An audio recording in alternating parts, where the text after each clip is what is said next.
Oke, halo guys. Ketemu lagi sama saya, Kurnia Wijaksana di Evolution Trading Indonesia. Saya bikin video ini malam-malam, tengah malam jam 1 malam di hari Senin, dini hari, 21 Juni 2021. Dan kali ini saya akan coba bahas tentang apa yang terjadi di pasar kripto kemarin-kemarin.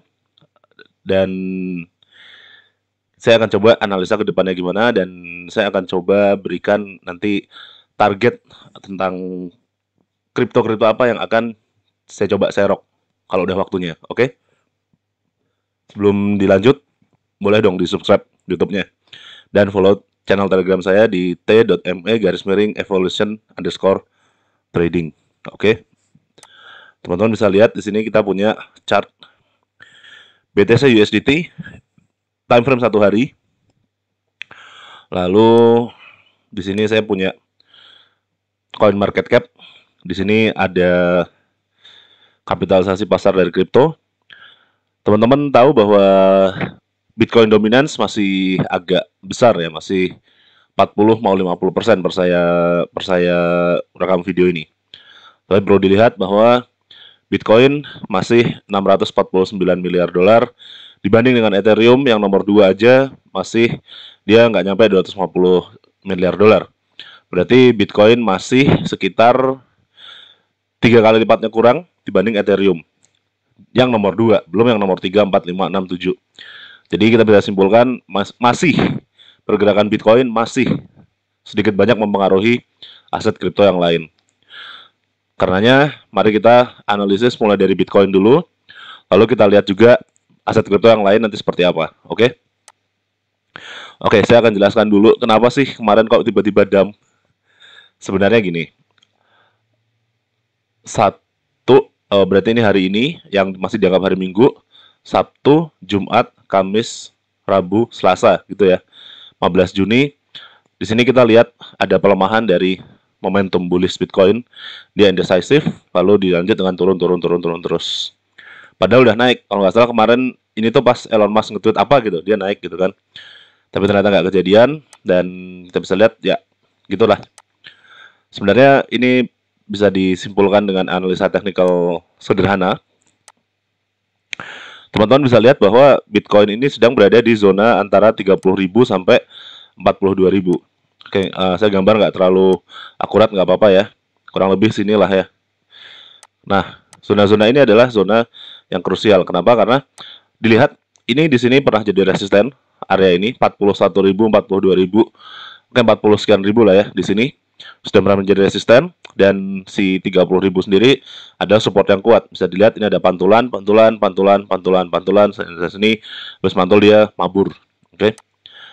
Ya ini memang kejadian juga, dan pada saat Bitcoin turun, mau si bull mau ngelawan, bullish momentum mau ngelawan, dia tertahan di sini, tahan lagi, tertahan lagi, dan ya akhirnya ini yang terakhir bikin momentum bearish yang cukup besar gitu. Nah, lalu pertanyaannya adalah berikutnya mau kemana gitu. Nah, sebelum saya lanjut ke sini dan cari posisi trading, saya selalu mengadvokasikan kita coba trading pakai yang namanya time frame besar dulu untuk analisa. Maka dari itu saya pindah ke 1 bulan. Teman-teman bisa lihat bahwa di sini sudah kurang lebih nggak bagus ya. Kalau bahasa Sundanya mual balik. Oke, bukan 1 bulan, 1 minggu.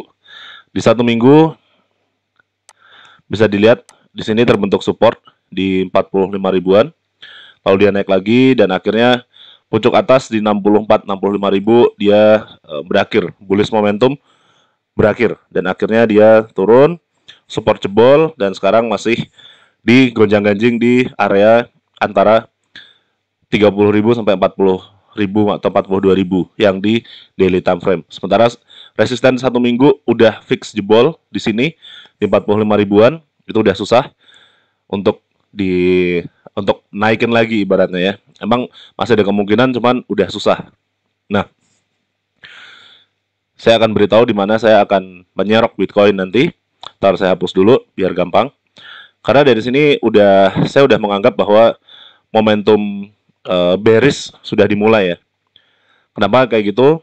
kita udah lihat dari sini ada dua candle bearish berturut-turut, lalu ini ada impulse bearish yang cukup besar, lalu sekarang masih dalam tanda kutip koreksi atau sedikit naik secara bullish, dan nanti ke depannya akan ada momentum bearish lebih jauh lagi. Walaupun nanti sebelum itu kita bisa melihat ada kenaikan ya. Cuman kita siap-siap dulu. Nah, sebagai investor yang cerdas tentu kita harus beli saat murah, jangan beli saat mahal.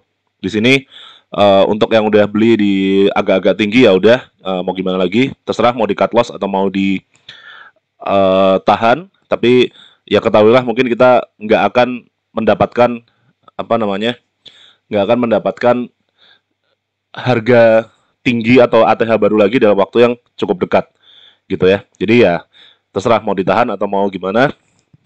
Sekarang kita lanjut aja. Cari solusinya adalah saya mau serok di tempat yang lebih rendah lagi. Pertanyaannya adalah rendah itu gimana? Kita zoom out lebih jauh lagi di 1 bulan. Saya mau bikin beberapa garis yang jadi kemungkinan jadi level-level penting. Dan ini 1 bulan saya kasih warnanya beda ya, biar kita bisa ngebedain. Kita bisa lihat dulu ATH sebelumnya ada di sini 20.000 lah ya. Lalu 1 bulan saya kasih warna kuning. Lalu di sini closing dari bulan ATH ini di sini. Dan ini sempat jadi resisten juga, ada di 13 ribuan. Nah, lalu ada dari sini kita ke 1 minggu ya. Tapi sebentar, sebelum kita lanjut, ini kita jadi resisten dulu. Dan ini juga. Sorry. Nah, sebelum kita lanjut, kenapa saya bilang, kenapa saya sekarang udah menjadi bearish. Walaupun untuk intraday dan beberapa hari masih cukup bullish. Tapi saya untuk time frame besar udah lumayan bearish. Teman-teman bisa lihat, candle merah ini dilanjut dengan candle merah yang panjang. Jadi ini momentum bearish sudah sangat-sangat besar. Dan nggak menutup kemungkinan juga bahwa habis ini kita bakal turun lagi. Sekarang, so far kita masih ada 10 hari lagi sebelum candle ini tertutup. Calon inside bar terbentuk, tapi pada dasarnya masih merah dan masih sangat-sangat bearish. Nanti kalau misalkan dalam 10 hari kita bisa tutup jadi doji aja, atau jadi dia nggak merah gitu, atau apalagi hijau gitu ya, itu akan jadi momentum yang cukup bagus juga. Cuman untuk sekarang kita asumsikan masih bearish. Ya berarti mungkin masih ada kurang lebih bakal kayak gini, kayak gitu. Saya ganti kuning aja, kayak gitu. Ininya sampai mana kita belum tahu. Oke, jadi kita bakal bisa turun cukup jauh. Nah, mungkin areanya adalah di sini, area serok. Nanti ini mungkin akan kejadian 5-6 bulan atau 3-4 bulan, tapi intinya ini sangat-sangat mungkin untuk didatengin. Jadi antara 13.000 sampai 20.000 adalah area pertama untuk serok yang cukup cukup akan saya pantau. Ada bonus kalau kejadian, nanti saya coba di 1 minggu. Ada bonus juga di area Fibonacci 786. Dari mana? Dari sini. Karena ini kita anggap pertama kali naik ada di sini. Dan kita anggap asumsi ini tidak naik lebih jauh lagi ya dari 65.000 ya, atau 64.000 sekian situ. Nah, 786 ada area yang bisa kita serok lagi di sini di 16 ribuan. Jadi di sini udah ada dua confluence ya, udah ada dua pertanda yang menunjukkan kemungkinan akan ke sana. Tapi kita pakai lagi horizontal resisten, horizontal level. Saya masih melihat ada kemungkinan juga di 10.000. Ini kalau ini kejadian, dan mungkin kalau ada week ke bawahnya, pertanyaan saya adalah kalian berani beli apa enggak gitu. Karena kalau misalkan nggak berani beli ya susah juga. Justru resiko lebih kecil itu terjadi di situ daripada saat kita naik sekarang. Saat sekarang ini tengah-tengah, bisa dibilang kita masih tengah-tengah antara resisten dan antara support di time frame yang sangat besar. Jadi kalau misalkan sekarang naik bisa, turun bisa. Kalau di sini pasti udah di bawah di support, naik bisa tapi turun kemungkinannya lebih besar, kayak gitu. Oke, jadi pertanyaannya berani apa enggak nanti. Ini saya ubah jadi warna hijau ya, karena ini weekly. Hijaunya agak terang gini. Kok malah kayak putih sih? Oke, hijau ini ya, yang nggak apa-apa deh gini. Oke. Nah, jadi proyeksinya adalah kita akan naik, nggak tahu sampai berapa. Nanti kita pantau lagi, baru kita ke sini. Seperti itu ya. Nah, pertanyaannya, siap nggak untuk beli di situ? Saya akan siapkan beberapa buy order saya nanti ada di sekitaran sini. Ya, intinya di 20.000 saya akan beli, nanti di 16, 13, 10 itu untuk averaging down. Kalau misalkan kena semua ya alhamdulillah, kena salah satu ya tetap udah dapat kan gitu kan. Oke. Lalu kita coba ke time frame 1 hari dan intraday-nya ya buat Bitcoin ya. Di 1 hari. Nah, ini yang saya lihat, ini sebenarnya Bitcoin ini sedang meretest kalau di sini kan 0,5 Fibonacci ya. Dan ini juga area-area apa namanya? Area-area support juga. Walaupun memang kalau secara daily supportnya itu tadi yang udah saya tulis, saya gambarin di sekitar 30 ribuan gitu ya di sini. Karena daily saya ganti warna biru lagi. Biru muda, oke. Nah, ini masih ada kemungkinan untuk ke sini walaupun belum tentu juga, tapi sebaiknya kita tunggu sampai momentum merah ini berhenti dulu. Karena ini merah terus. Nanti kalau udah ada hijau atau biru di sini, kita baru pikirkan entry yang lebih bagus. Kalau sekarang sama aja nangkap pisau jatuh. Tapi kalau misalkan kita short atau jual sekarang juga, ya udah telat juga gitu. Kenapa nggak dari kemarin gitu. Nah, next time saat ada kenaikan kita lihat candle kayak gini ya, kita jangan FOMO ya, kita ya udah exit dulu aja, atau kalau belum masuk jangan dulu masuk. Ini sedikit proyeksi saya. Ini kan kayak gini. Kita ganti dulu warnanya menjadi 2 biar lebih. Ini sebenarnya ada kemungkinan Bitcoin nanti masuk sampai ke bawah sini, ke bawah trendline yang saya gambar ini. Kayak gini. Ada kemungkinannya sampai sini, berarti sampai 32, 33 baru nanti kita baru mulai naik. Seperti itu. Oke. Ini kayaknya nggak perlu, tapi nanti mungkin area-area pantulannya di situ, baru nanti dia naik lagi. Nah, pertanyaannya, naiknya itu sampai mana? Oke, ini simple aja dulu. Kita pakai simple trend analysis. Ini ada low di sini, lalu ada higher low lagi. Ini ada high, higher high. Tapi di sini tren udah kelihatan berbalik, lower low, lower high. Ya, ini kemungkinan ada lower low, kita akan melihat adanya lower high yang akan calon kejadian di sini. Berarti setidaknya tidak akan lebih dari 58.000. Tapi kalau lebih berarti tren berubah lagi dong, gitu ya. Nah, pertanyaannya adalah, ya di bawah 58.000 kan banyak ya, bisa 50.000, 57, 56, 40, mau di mana nih kita?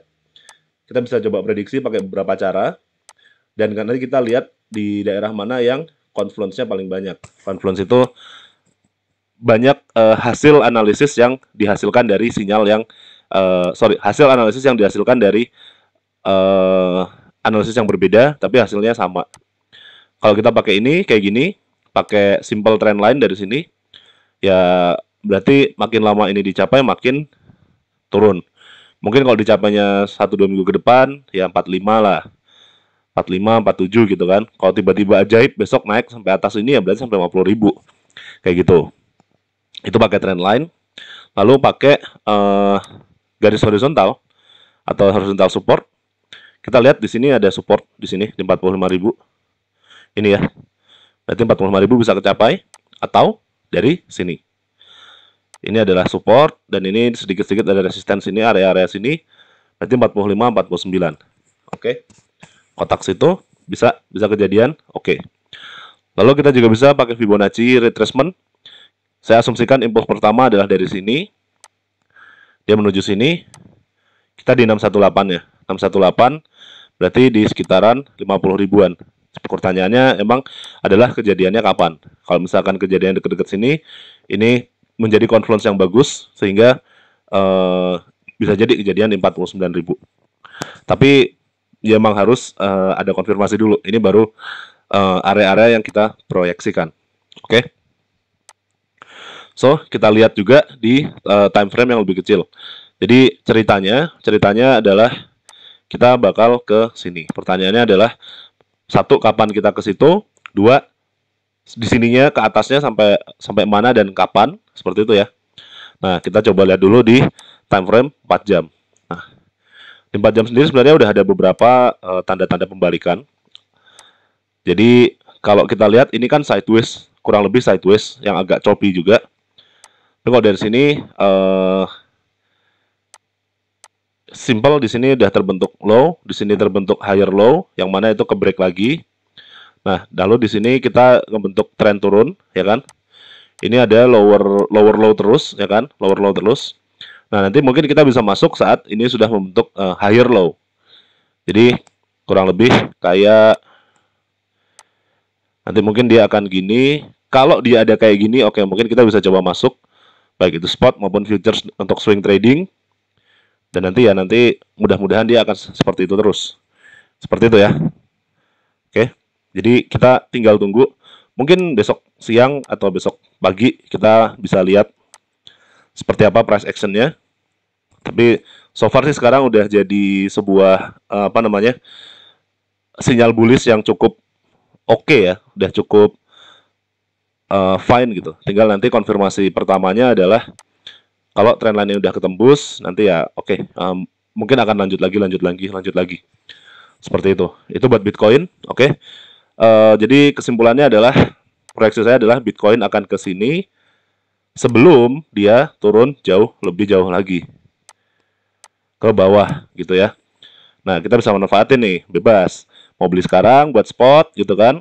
Akumulasi naik-naik atau jemput-jemput yang cut loss, yang nyangkut buat di cut loss, terserah mau gimana. Kayak gitu. Sip, oke. Jadi itu untuk Bitcoin. Kita ke Ethereum dulu ya. ETH USDT. Oke, saya akan bilang bahwa Ethereum akan ikut Bitcoin. Tapi sekarang kita lihat dulu seroknya di mana. Oke, jangan dulu deh. Kita lihat dulu kesimpulan Ethereum mau kemana atau target-targetnya. Kalau misalkan dia sama kayak Bitcoin, mau seperti apa? Oke, kita mulai dari 1 hari. Nah, ya saya akan melakukan hal yang sama untuk Ethereum. Kita bikin beberapa garis di sini. Ini adalah support. Ya, support yang jebol di sini. Ada di sini di 3.239. Oke, 3.200 lah ya. Sekitaran situ. Lalu di sini ada resisten. So, jadi kesimpulannya di 2.800 dan 3.200-an. Nah, itu adalah target Ethereum nanti naik gitu ya. Nanti kalau ini udah tembus ya baru kita mikirin lagi masalah bullish lagi atau enggak. Kalau misalkan ini tembus si 2894 aja, ini adalah calon double bottom mungkin. Karena kalau itu ini kan jadi gini dan nanti kalau dia bikin bullish candle dia bakal kayak gini, calon double bottom. Kalau double bottom berarti targetnya ya minimal balik sampai sini dulu. Tapi itu nanti kita harus lihat dulu candlenya terbentuknya seperti apa. Kalau nggak kejadian ya jangan maksain gitu ya. Oke, ini bisa dilihat Ethereum ngebentuk pola semacam mirip kayak falling wedge gitu. Dan sekarang kita udah ada di kayak gini ya. Kita udah sedikit ada hampir offside nih sebenarnya di dasarnya. Selama nanti closingnya nggak di bawah garis ini ya aman lah. Atau mungkin kalau pakai horizontal selama nggak close di bawah 2100 aja, nggak terlalu jauh di bawah 2100 should be fine. Jadi nanti mungkin begini gitu ya buat Ethereum. Nah, tapi untuk seroknya mau gimana? Ini kan untuk trading swing ya, mau spot mau beli dikit lalu jual lagi atau untuk bermain margin trading. Untuk spotnya teman-teman bisa lihat sebenarnya Ethereum juga agak jelek juga gitu ya. Ini candlenya kayak gini, ini pure bearish engulfing, walaupun ini hanya wick, tapi ini bearish engulfing yang merupakan salah satu sinyal bearish paling kuat gitu. Ya, kita jangan maksain untuk bilang itu masih mau naik, masih segala macam. Kita lihat sesuai dengan chart aja.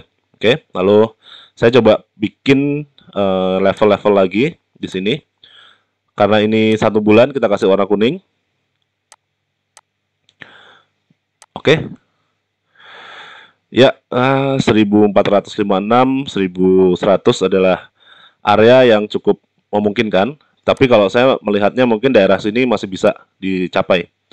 669 simple karena ini adalah resisten kunci yang udah break dan sekarang jadi support. Masih sangat mungkin dia ke situ. Seperti itu. Kita coba lihat di 1 minggunya seperti apa. Oke, ini adalah sebenarnya nggak bagus sih. Gitu. Kenapa? Karena ini kan dia, si apa namanya resisten ya. Dia maju resisten, lalu dia bentuk inside bar, lalu continuationnya dia kemungkinan besar nih close di bawah si low-nya si inside bar yang mana nggak bagus sih gitu. Sehingga mungkin kita bisa lihat nanti ada bullish momentum lagi sedikit, tapi overall udah terarahkan untuk turun gitu. Nah, nanti pertanyaannya ini kapan? Bisa ke 1456, 1129 atau 669. Belum tahu kapan, tapi ya mungkin dalam skala bulan lah, 3-4 bulan lagi. Pertanyaannya adalah kalian sempet mau nggak beli di situ? Berani nggak beli di situ gitu kan? Oke, buat Ethereum seperti itu. Tapi pertanyaannya ke depannya Ethereum bisa lebih jauh nggak? Bisa banget. Sebenarnya saya salah satu orang yang percaya bahwa Ethereum bisa ke 5.000 bahkan 6.500. Tapi nggak sekarang, karena sekarang momentum bullishnya udah cukup habis gitu ya. Gitu, oke. Kita move on ke XRP. XRP adalah sebenarnya sama juga. Ini support tembus jadi resisten, kena 2, nah bisa ke bawah lagi. Oke. Ya walaupun saya masih berharap apa namanya ada momentum bullish lagi naik ke atas, tapi agak-agak kurang meyakinkan juga gitu loh. Karena kalau kita lihat ini di 0,65an ini adalah support kuncinya. Kalau misalkan 0,5an tembus 0,65 ini tembus, ya berarti kita ke sini dong ke support yang ada di sini. 0,4 atau mungkin sedikit bawah lagi. Kemarin saya ngitung bisa 0,3 0,2 gimana ya? Oh bentar. Gini dan ini of course. Jadi ini adalah resisten yang jadi support, lalu ini ada supportnya, jebol, ini supportnya ada di sini. Bisa kejadian nggak? Ya ini kripto, kenapa enggak gitu? Nah tapi sebenarnya untuk di satu hari untuk XRP masih cukup bullish. Kenapa? Karena mungkin teman-teman sempat lihat analisa saya bahwa XRP ini ada di dalam bull flag gitu. Nanti teman-teman pasti bingung kan, Bang, ini gimana sih katanya bullish, katanya bearish, semuanya apa? Ya, saya nggak bisa maksain chart. Saya lihat bullish, ya saya bilang bearish, saya bilang lihat bearish, ya saya bilang bearish. Ini falling wedge atau apa namanya falling wedge atau bull flag, tergantung kita lihatnya bisa diginiin. Kalau mau paralel ya bull flag, kalau mau gini falling wedge. Nanti kalau XRP udah keluar dari sini, dari segitiganya ini, kita mungkin bisa lihat minimal sampai 1 atau ngetes si ininya dulu lah. Nanti kita lihat lagi kalau misalkan Bitcoin lanjut bullish lagi, XRP breakout dari sini, targetnya adalah 2, kayak gitu. Tapi overall, kalau misalkan dia gagal, ya itu tadi 0,4 dan 0,2 adalah target serok saya. Nah, saya nggak takut sih, nggak masalah. Saya waktu itu pernah beli XRP antara 0,24 sampai 0,26. Saya pernah take profit di 1, berarti udah kali 5 kan. Di 1,5 kalau nggak salah saya pernah take profit juga, itu juga udah gede. Dan sekarang tinggal profit yang nggak seberapa. Ya udahlah, mau gimana lagi. Dia turun balik juga ya fine-fine aja gitu kan. Tinggal paling diputar-putar aja di coin margin gitu. Oke, sekarang bisa XRP terakhir ya. Capek juga nih ngomong. Kita ke BNB. Lagi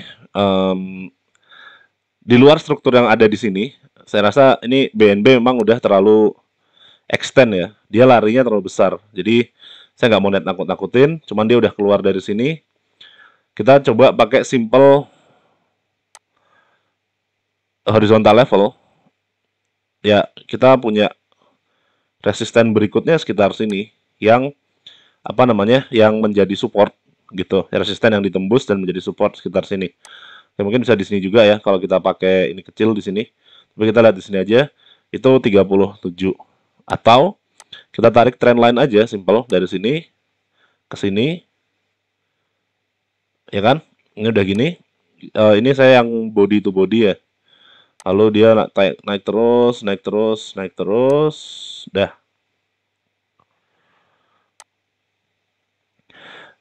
Suatu saat kemungkinan si trendline ini akan dites lagi. Berarti kalau dites ya berharap aja cukup lama, jadi nggak terlalu turun jauhnya. Jadi kalau misalkan dari sini nanti kalau misalkan si 260-an ini tembus sebagai support, ya kita turun sampai ngetes si ini. Kalau misalkan kejadian di 2022, ya di 70 dan terus. Tapi BNB memang buat jangka panjang. Cuman ya jangan kalian merasa denial bahwa kalian udah nyangkut tapi bilangnya mau jangka panjang. Masalahnya kalau misalkan kalian beli di 600, jangka panjang itu sepanjang apa? 20 tahun? Kan enggak kan? Gitu. Dan sebenarnya ini ada calon juga, baru calon ya. Saya belum bilang pasti, ini adalah calon head and shoulders juga. Ya selama kalau dia mantul ke atas ya alhamdulillah naik. Kalau enggak ya dia kalau udah tembus ini ke sini gitu. Calon head and shoulders juga. Sorry, salah kepencet. Calon head and shoulders gitu buat BNB. Jadi area serok saya adalah di bawah 200 buat BNB gitu aja. Oke, itu tadi. Mungkin saya catat sedikit di sini biar kalau mau baca area serok kripto pilihan Evolution Trading. Oke, kita mulai dari Bitcoin. Ada di 24.000. Enggak, deng, 20.000. 24 itu salah satu support tapi mungkin enggak. Tadi enggak dibahas soalnya. 24.000, lalu di sekitar 16.000, 13.000, dan 10.000. Area seroknya di situ ya. Ya kalau lebih turun lagi nanti kita atur lagi, kita analisa ulang lagi gitu ya. Ethereum. Ethereum sebenarnya tadi di berapa tadi? 1.400-an ya. Lalu 1.000, 1.100-an. Lalu sekitar 600-an. Gini. Lalu XRP 0,4 dan 0,2-an. Ya lebih dikit nggak apa-apa. Lalu BNB. BNB di bawah 200. Tadi berapa? 100. Berapa nih tadi? Tar. Di sini ya kalau kena garis ini ya berarti kita bilang trendline aja ya. Trendline yang ada di sini kita nggak tahu kapan tapi mungkin di bawah 100 ya. Trendline. Di trendline. Di trendline mungkin max 100 gitu. Lalu yang terakhir tadi 37 ya. Ini area serok kita. Saya ding. Ya, kalian kalau mau ikut ya atur sendiri resikonya. Cuman pertanyaannya ini kapan? Nggak tahu. Kapan serok? Mungkin masih 2-3 bulan lagi paling cepat. Dari situ ya mungkin sekarang bisa nabung-nabung dulu lah, siap-siap gitu. Untuk sekarang beberapa hari ke depan ya saya siap-siap sebuah momentum bullish lagi dulu kayak yang tadi saya gambar ya. Gitu. Oke, udah. Terima kasih ya telah menonton. Jangan lupa di-share ke teman-temannya, siapa tahu jadi bermanfaat, ya kan? Dan sampai jumpa.